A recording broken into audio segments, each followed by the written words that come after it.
Depuis 2005, un nom domine la scène politique togolaise, Faure Gnassingbé. Héritier d'un régime autoritaire, il a su s'imposer comme un dirigeant incontournable de l'Afrique de l'Ouest. Mais derrière ce pouvoir familial, se cache une histoire complexe, ambition, réforme, contestation. Voici le récit fascinant de Faure Essozima Gnassingbé, du fils de chef militaire au président, qui redessine les contours du Togo. Chapitre 1. Les racines d'une dynastie. Faure Essozima Gnassingbé naît le 6 juin 1966 à Afagnan, une ville de la préfecture des Lacs, au sud du Togo. Il est le fils du très puissant Gnassingbé Eyadema, ancien militaire qui a pris le pouvoir en 1967 et dirigé le pays pendant près de 48 ans. Sa mère, Sabine Mensa, est originaire du sud, tandis que son père est d'origine kabyle du nord. Faure symbolise dès sa naissance une union entre les diverses ethnies du Togo. Élevé dans un milieu de pouvoir, il connaît très tôt les rouages de la haute sphère togolaise. Ses études commencent au Togo avant de partir en Europe, mais l'influence de son père marquera toute sa trajectoire. Chapitre 2. Une formation internationale. Après ses études secondaires au Togo, Faure poursuit son cursus universitaire à Paris, à l'université Paris-Dauphine, où il suit des études d'économie et de gestion. Il va ensuite aux États-Unis, où il obtient un MBA à l'université George Washington. Cette formation internationale lui donne une vision moderne, plus globalisée, de la gouvernance, contrastant fortement avec le style militaire de son père. De retour au Togo, il s'implique dans les affaires familiales et économiques, tout en tissant des liens politiques solides. On le présente progressivement comme l'héritier naturel. Chapitre 3. Entrée politique et premier pouvoir. En 2002, Faure se lance en politique. Il est élu député pour la circonscription de Blita sous la bannière du Rassemblement du peuple togolais, ARPT, le parti de son père. En 2003, il est nommé ministre des Télécommunications, Mines et Équipements dans le gouvernement de son père. Certains observateurs dénoncent alors une manœuvre constitutionnelle. La limite d'âge pour être président est abaissée quelques mois plus tôt, de 45 à 35 ans, ce qui ouvre la voie à sa future candidature. Dès cette période, Faure apparaît comme le dauphin officiel, discret, calculateur, mais déjà au cœur des décisions clés. Chapitre 4. Succession controversée. Le 5 février 2005, son père, Gnassingbé Eyadema, meurt subitement. Tandis que la Constitution prévoit que le président de l'Assemblée nationale devrait assumer l'intérim, l'armée le porte au pouvoir. De nombreuses voix, à l'international, dénoncent cette succession comme un coup d'État militaire.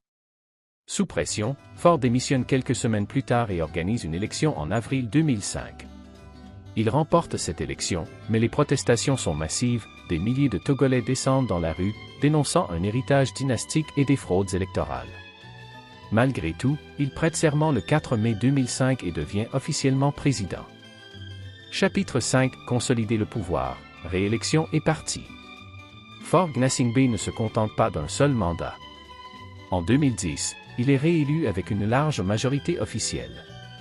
En 2012, il fonde le parti UNIR, Union pour la République, qui remplace le vieux ARPT et devient rapidement la force dominante.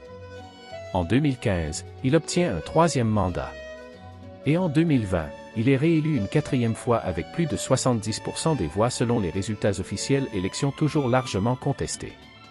Durant ces années, il s'appuie sur un savant équilibre entre modernisation économique et maintien d'un pouvoir fortement centralisé.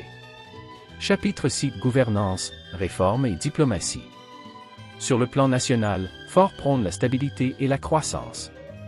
Selon la présidence togolaise, le Togo enregistre des taux de croissance encourageants depuis plusieurs années. Sur la scène internationale, il acquiert une stature de médiateur. Le Togo, sous sa présidence, joue un rôle actif au sein de la CEDEAO, notamment lors de crises régionales. Il met aussi en place des réformes structurelles, investit dans les infrastructures, l'éducation et l'économie afin de moderniser le pays et renforcer son attractivité auprès des investisseurs. Cependant, ces efforts sont jugés insuffisants par une partie de l'opposition. Certains dénoncent un manque réel de redistribution sociale et une gouvernance trop centrée sur les élites. Chapitre 7. Controverses, contestations et constitution renouvelée. Le régime de Faure Gnassingbé est régulièrement critiqué. Des protestations éclatent, notamment autour des questions de limite de mandat. En 2024, une nouvelle constitution est adoptée. Le système présidentiel est abandonné au profit d'un régime parlementaire. Faure devient président du Conseil des ministres le 3 mai 2025, un poste puissant, sans limitation de mandat selon certains critiques. L'opposition dénonce un « coup d'État constitutionnel ». Pour eux, ce basculement permet à Faure de rester au pouvoir indéfiniment. Des manifestations ont lieu, mais l'armée joue un rôle central dans la répression, selon plusieurs rapports. Chapitre 8 – Vision, héritage et défis futurs. Faure Gnassingbé revendique une vision d'un Togo uni, moderne, tourné vers l'intégration africaine. Il souhaite faire du Togo un pôle de développement dans la sous-région, en capitalisant sur les réformes économiques, la diplomatie et les partenariats. Mais son héritage est ambivalent, d'un côté, celui d'un dirigeant qui modernise le pays, de l'autre, celui d'un pouvoir dynastique qui se perpétue. Son défi principal reste de répondre aux aspirations de la jeunesse togolaise qui réclame transparence, démocratie et justice sociale. En conclusion, Faure Essozima Gnassingbé incarne cette figure paradoxale, héritier d'un règne autoritaire, mais également acteur d'une transformation économique.